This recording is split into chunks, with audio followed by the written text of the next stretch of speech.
Hello, everyone. It is Thursday, October 8th. Welcome to another episode of Together San Diego. I'm your host, Luis Cruz, Community Relations Director for the San Diego Union-Tribune. And joining me this afternoon is Dr. Gary Weitzman, President and CEO of the San Diego Humane Society. Dr. Weitzman, thank you so much for joining me this afternoon. Oh, sure. Great to be here. Thanks for having me, Luis. Oh, it's my pleasure.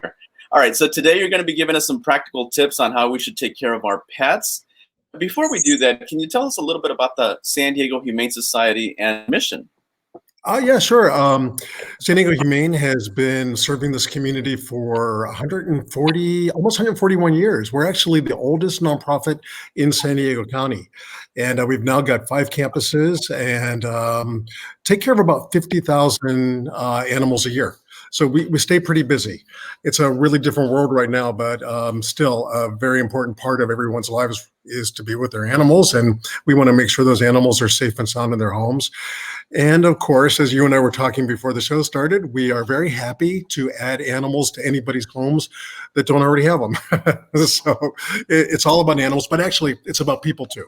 So really our mission is to take care of people so that they can take care of their animals. So we very much take that to heart. Yeah, and you're a little bit of breaking news. You're going to be receiving some more pets this afternoon.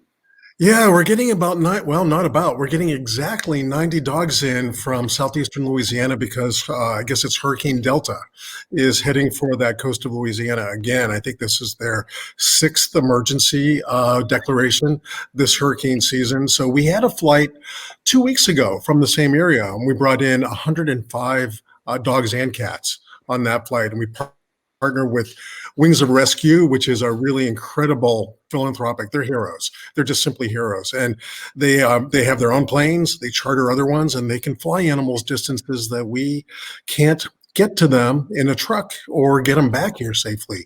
So it's a huge help. So yeah, we'll get 90 dogs in this afternoon, and we're partnering with a couple other shelters. We're part of a big coalition in San Diego, the San Diego Animal Welfare Coalition. So we'll take about 60 of the dogs, and Rancho Coastal Humane Society is going to take some. Department of Animal Services and Chula Vista as well are going to take some animals too. But they're all coming in, and hopefully we'll get them all into nice, safe and sound, happy homes here in San Diego. Now, I know you have several different campuses. Are they going to a specific campus, or how does that work? Oh, yeah, we share the wealth. So with 60 dogs coming today and we had another 60, we had another 50 2 weeks ago. We're going to distribute them. So we'll have about a dozen in Oceanside, a dozen in Escondido, maybe another dozen in El Cajon, and the remainder, which will be, if I did my math right, about 20 or so, will come to the main San Diego campus. So, but it doesn't really matter. Everything's so virtual now. You just have to go if you're looking for an animal, and they'll be ready probably. We got to do the medical evaluations, behavior evaluations, but as soon as they're ready, they'll go on our website, and we'll get them ready for the public at any campus. So the real trick is to go online and to check out animals and let us know which one you're interested in coming in to meet. Yeah, I was going to ask you about that. How has COVID-19 affected the work that you do, and have you seen an increase in pet adoptions? Yeah, we really have. Not just us, but across the country, there's been a massive increase in pet adoptions and the desire for pets and all the corollaries, better animal care, better veterinary, more veterinary visits. So there seems to be a correlation that people are really, really appreciating the love that they can get from animals and give. We need that now more than anything. Animals are safe. So you can hug your dog, you can hug your cat if she lets you, but it's really important. I know you have a cat. It's really important now. And the nice thing is we are seeing so few relinquishments here in San Diego. Normally we would get about 20,000 a year, maybe between strays and relinquishments. We're getting a fraction of that now. So the animals that we do have, at one point over the summer, it was a 2-week wait just to adopt because we had so many animals went so fast. Now it's kind of equilibrating a little bit, but I think here's the positives from COVID. We're doing things so different. We're doing appointments for adoption. Things are virtual, mostly online in our parking lot so that people can stay safe. And we're getting animals into their homes, but even more importantly, we're providing services so that people can keep them. And that's the most important thing that we can do. Yeah, and also taking the different safety precautions. There we see some of the your folks Yeah. there. Makes it harder to kiss the kittens on the head if you have a mask on, but it's really, really important. Oh yeah. Yeah. But speaking There of you go. Okay, that's a great kittens, picture. Yep. no, these are great pictures of the workers there taking care of the pets. Um, I think this worker is trying to get this cat's attention. I believe. I'm not sure. Oh, he looks like he's got a wand. That's Chris. He's one of our behavior center, really talented trainers, and that's where we have cats that aren't quite ready for prime time. They're not ready to get into homes necessarily. So right there, Chris is actually doing enrichment and behavior modification with that cat. At least I assume that he is. But he's a great guy, and he's really talented with both dogs and cats. So, but the behavior center is one of only 3 or 4 in the country. And that center is for about 100 animals. We can hold 100, 75 to 100 a day, and really get them ready if they're nervous with people, if they're nervous with other animals, if they're not as social as we might be able to get them to be. They can go to the behavior center, and we can do behavior mod and really get them comfortable to go into homes. So it's really it's a very important part of our mission to stay at zero euthanasia of shelter animals, of healthy and treatable shelter animals, by having them in programs that can help them be successful in homes. So that's it's nice. You're also an author, so I want to talk about that. You have this past August, you debuted 2 books for families seeking the best training tips: Fetch, a how to speak dog training guide, and then there's Pounce. Let's see. What there's Fetch, and then there's Pounce, how to speak cat training guide. Tell us about the 2 books, and I understand a portion of the proceeds goes to the Humane Society. Right. Oh boy, I've lost count. I think these are my 8th and 9th books with National Geographic. So they refer to how to speak dog and how to speak cat. Those were among the first back in 2012 and 13. And those are really just the things that you really need to know to actually get an animal, get a dog or get a cat, and what to expect. And these books are actually, they're kind of the workbooks. They're the labs, or how to train dogs and how to train cats. And you asked me earlier if cats can be trained, and they really can. So this book has a lot of information about how to train cats, and they're wonderful. They're smart animals, and clicker training is fantastic for them. But anybody can train a cat or a dog, and these are for kids. But they're to do this training with your children. And frankly, I mean, these are for adults too, so you can have your children be there with you while you're training your cat or your dog. And in these days when everybody's looking for content at home, these are fun. These are fun. No, and I hope they look great. They look awesome. All right, let's get to some tips. We have a list of questions, so let's go down the list, and you tell us what you suggest. And actually, if people are watching at home or wherever you're watching on your phones, your iPads, if you have questions, feel free to put them in the comment section, and we'll try to address them.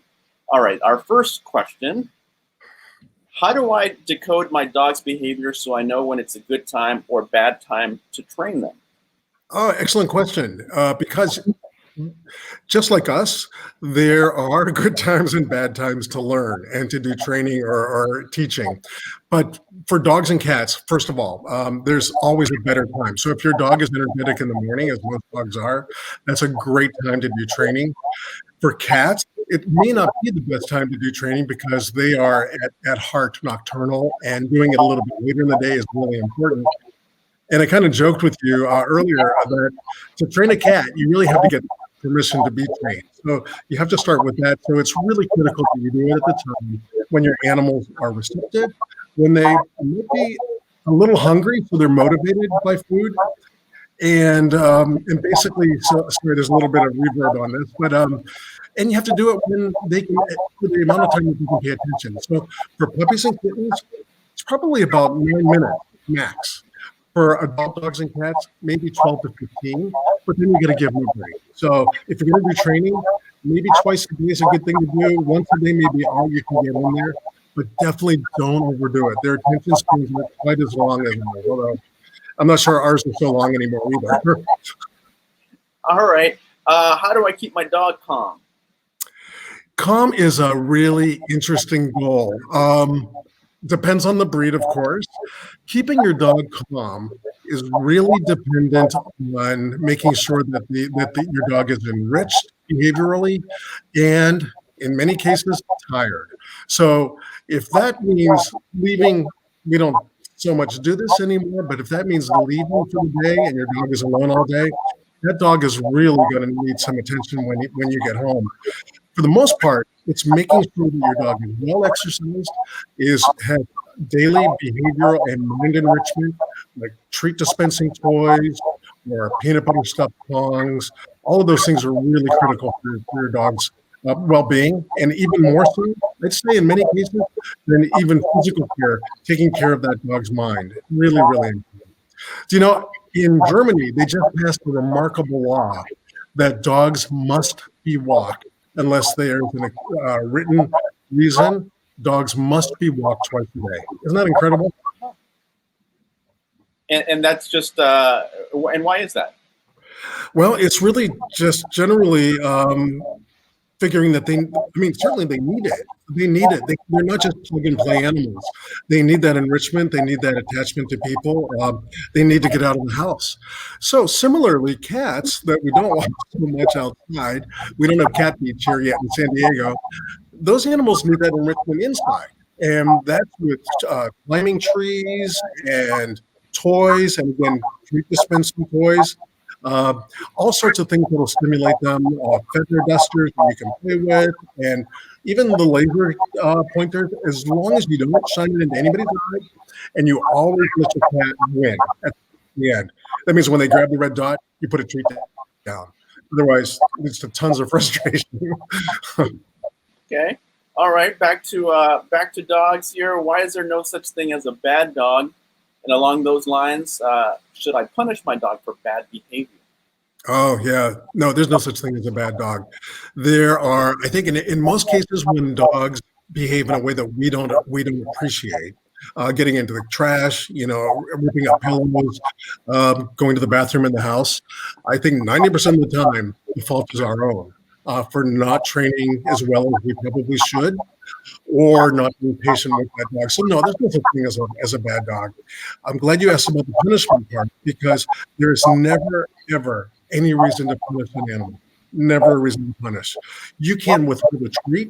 That's a bit of negative reinforcement right there, but there's no reason to ever do punishment. So we advocate strongly at San Diego Humane that people use only positive reinforcement trainers, because you can get everything you want a dog or a cat to do, or a chicken or a pig. We have pigs up in Escondido at the Escondido campus who were training to sit. And pigs are smart, so it's not such a stretch. But you don't normally see pigs that are trained. But there's no reason to ever punish. So get rid of that idea. Withhold a treat until your dog succeeds, and we talk about that in the book. But never punish. Never punish, and never use a shock collar. And bravo to Petco for getting rid of shock collars in all of their stores nationwide. That's astounding. Never do shock collars, never do punishment.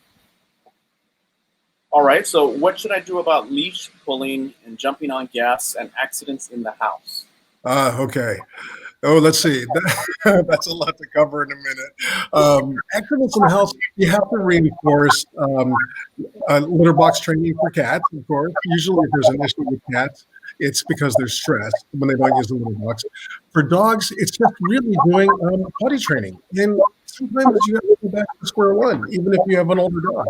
If you adopt a senior, there may be health reasons that they're not able to hold it until they get out. But in general, that's about training. And then the other issue, basically jumping, things that we don't like. Like you invite people over in the days when we used to be able to do that, and your dog jumps on somebody when she walks in the door. That can be trained out of your dog. And basically the idea is to redirect that behavior so that your dog is actually, you get them to sit rather than jumping on someone. Or when doorbell rings, you get them to sit rather than barking. Here's an interesting thing. Don't ever bark back when your dog barks because something's outside. If you yell at your dog's just going to think you're joining the fray.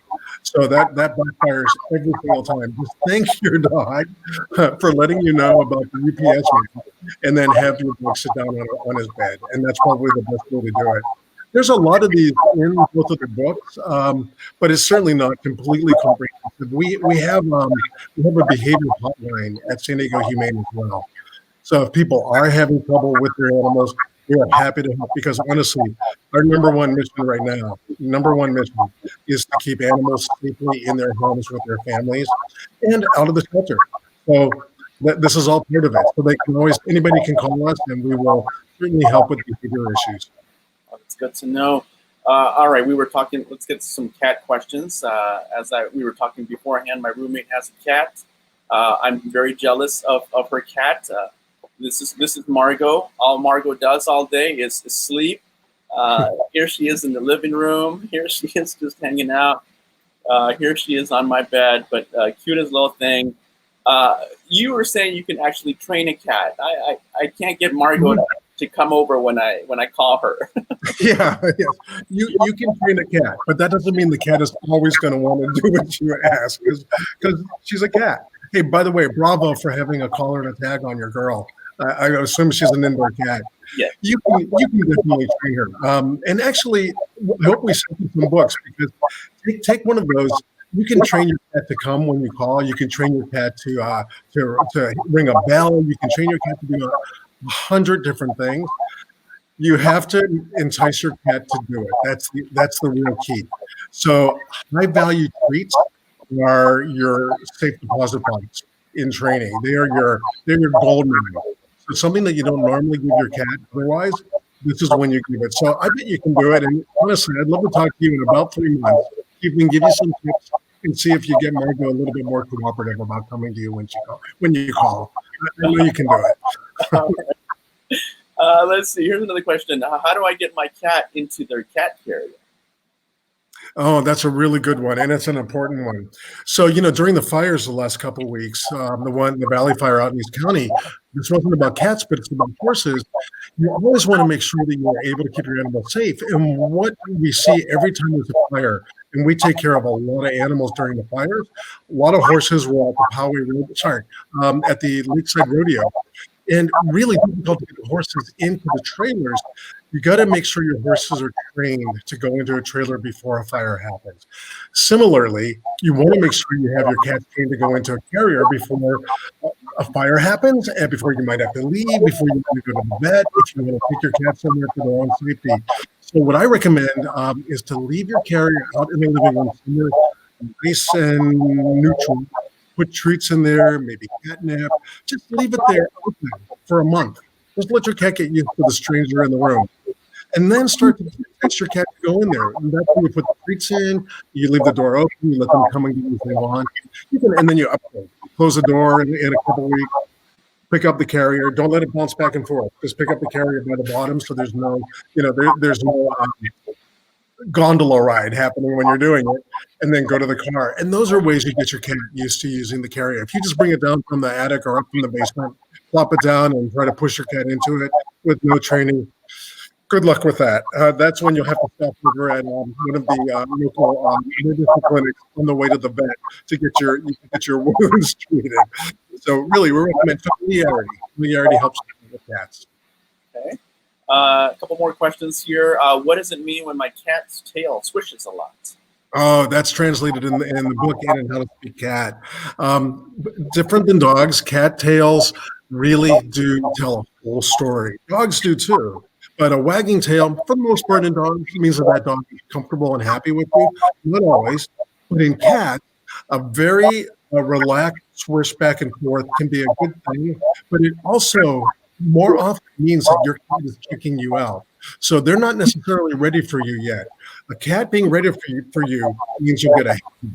So it's really the head, not the tail, to give you that clue to go forward. So you cut out there for a second. What was that tail end of the tail story? The tail, really, for cats, it's really about the head. Check out the head. That means your cat is happy to see you or ready for you to actually interact with him. If you get a head bump, you know for sure that cat is ready for you to pet him on the head. The tail can mean the cat's relaxed if it's just swishing back and forth very slowly. But a straight tail, that's the Halloween tail. You never want to see that and go and approach your cat. Also, by the way, for the most part, don't rub your cat on the belly. You're going to regret that for a long time. Really? Why is that? They don't like it. Dogs live for it, but cats can't stand that for the most part. I know of a few exceptions. Kittens, it's fine, but a cat, you just put your hand into a steel jaw trap. So all those legs are going to come down right over you, and you're going to regret rubbing your cat's belly. Now, your cat may let you do it, but believe me, you have a very rare cat if your cat lets you rub her belly. Okay, good to know. All right, how do I solve my cat's chewing, urinating outside the litter box, or going crazy at night? Okay, that's a compound question. Those are three different questions. Going crazy at night is really not crazy. That's normal for a cat. They tend to acclimate to our schedules, which are diurnal. Cats are really nocturnal. So they're very active at night. They can see better at night. They're up and going. And, from the pictures you showed about your cat, they're always sleeping during the day. So that's normal. We don't appreciate it when they wake us up at 4 in the morning.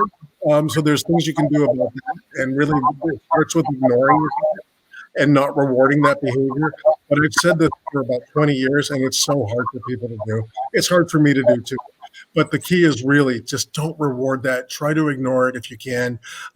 Maybe get another cat so they can play. Keep them out of your room. That's the hardest thing in the world. But it's a tough one. Now, the first part of the question was urinating outside of the litter box. Generally speaking, 99 times out of 100, it's because of stress. Something changed. More people are living at the house, too many cats in the house, a cat outside that's bothering your cat. You may not even notice it. Something has stressed your cat, so that's causing your cat to urinate outside the litter box. It's almost always due to anxiety. And I forgot the middle question, but Well, how do I solve my cat's chewing? Was actually okay. Chewing is kind of rare, but if they're doing a lot of that, substitute the chewing of something bad with the chewing of something good. So that lots of cat toys that'll do it. You can do cat grass because they love that. You can do catnip, but that's not so much chewing as it is really just the smell of that and just consuming it. But I'd say cat grass. If you have a cat that chews a lot, and again, that's not so common, but if you do, then I would get some cat grass. Now, if you're talking about scratching, that's a whole different story, and then that really is usually remedied by having a scratching post. So many different types, horizontal ones, vertical ones, and those are really key to keeping your cat's nails healthy and also keeping your cat happy, because that's a natural behavior that they have to do to alleviate stress and to be cats. All right. Yep. Final question for cats here. What are hunting games and why are they important for cats? Oh, hunting games are the only game for cats. Rest assured, there's nothing else a cat cares about except for hunting in terms of play. So everything they do as kittens, it's really to learn how to play, and they attack each other. You've seen kittens go at it. It's really, it's hysterical. It's better than anything that could be on Netflix or HBO, watching two kittens play. But it's all about the hunt. And so cats that are outside, and again, we don't recommend it because of the just what's out there, the risks of being outdoors. And here in San Diego, there's a lot, including coyotes. But those cats outdoors really are doing what cats love to do. They're stalking, they're sneaking up on things, they're hiding, they're pouncing. It's all about the hunt if you're a cat. That's the most fun you could ever have. All right, lots of great advice. I love it. Thank you so much. The San Diego Humane Society also has a community pet pantry that provides free pet food assistance to families in need. Can you talk a little bit about that? Sure. Yeah, we opened that up during COVID, and right now we run it 6 days a week. We're closed on Mondays, so every other day of the week we have our pet pantry open. Anybody can drive up to any of our campuses, Escondido, Oceanside, San Diego, or El Cajon, and pick up food for their dogs or cats, or both, and supplies if they need them. And also call us if you need help with your pet, training, medical assistance. We can refer you or get you a veterinary voucher so that you can bring it to your local veterinarian. Just call us. But the pet pantry is open 6 days a week during our open hours, which are 9 a.m. to 6 p.m. every day but Monday. How much food would you say you've distributed since the pandemic began? Oh, gosh, Luis, that's a good question. Boy, I think I've lost track after about 300,000 pounds. I think I lost track of how much food, but a lot of food. A Yeah, lot. yeah. Yeah. Some notes. I was when I was doing some research here. It says that you've distributed nearly 1.3 million pet meals Oh, yes, that's different. since And March. those are, yeah, that's true. The pet meals were home deliveries of food that we would bring to people in need. We do that a little bit now, but primarily we're doing it as a food pantry and not as a delivery. So it's actually it's a few 100,000 pounds of food we've already distributed. We just distributed 300,000 pounds of food itself to rescue groups here in San Diego, and they need help too. So right now, with all of this, we are all working together to keep people and animals safe. So support your local rescue groups, support your local shelters. You've also recently expanded your operations into the city of El Cajon and Ramona. Talk about that and the need there. Yeah, right. El Cajon, we just actually started our work there this past Sunday. So whatever day that was, the 4th of October. We've been hoping to have a chance to work in East County and have a presence there for well over 10 years. And it finally happened, and it's really phenomenal. That shelter opened up about a year and a half ago, and it's a beautiful shelter on North Marshall Avenue, and we're certainly looking forward to meeting anybody that needs help or has questions about animals or wants to adopt or pick up pet food, whatever they need at that shelter in El Cajon. And then a month prior to that, we actually started working to run what was what was formerly Fun for Animals Wildlife Center in Ramona, run by the Humane Society of the United States. The Humane Society of the United States asked us if we would take over control of that facility, and they basically gifted it to us. So along with that gift came 9 really talented staff, many of whom have been there for more than 2 decades. And so that facility is part of Project Wildlife for us, and we take care of predator animals at that facility. So right now we have a mountain lion cub that was burned during the fires up north, sent down to us, and we thought we were going to lose her, but she did an incredible turnaround, and she's going to be great. To take a look on our Facebook page if you want to see the mountain lion cub. She's doing really well. The night cam video of her is really something. It's just very, very cool. Sadly, she can't go back into the wild. Mountain lion cubs need to be with their mothers for about a year. So we're her mother. So she will bond with people, so she can't be released back into the wild, but we will find a long-term residency for her somewhere in the United States, or she'll stay with us in Ramona. But we are really looking forward to when COVID ends. We all are, but to welcome the public to that facility, to show them just the treasure that we're surrounded by in wildlife here in San Diego County. So those are our 2 newest campuses, giving us a total of 5 campuses in San Diego County. Wow, that's great. I want to thank Nina Thompson for watching. She says, so grateful to the San Diego Humane Society for all the wonderful it does for the animals and the people who love them. So you do so much, as I said, to help pets and pet owners. How can people help you so you can continue to help them? Yeah, the biggest thing that people can do is take care of your pets. Honestly, keep an eye on them. Don't let them run stray. Take care of them. Let us know if you. That's my dog barking. If you need help with any of your animals, like I discussed, pet food, behavior help, medical help, all of that. That's the biggest thing. Secondly, we're scared. I mean, I got to say, we all are in nonprofits. We don't know what the future holds, and if you can help, either donating um, financially or physically with towels and supplies, that's a huge help for us too. And then volunteering, we still have our volunteers. We have about 5,000 volunteers, and our shifts are different, but we can certainly all use help with volunteers as well.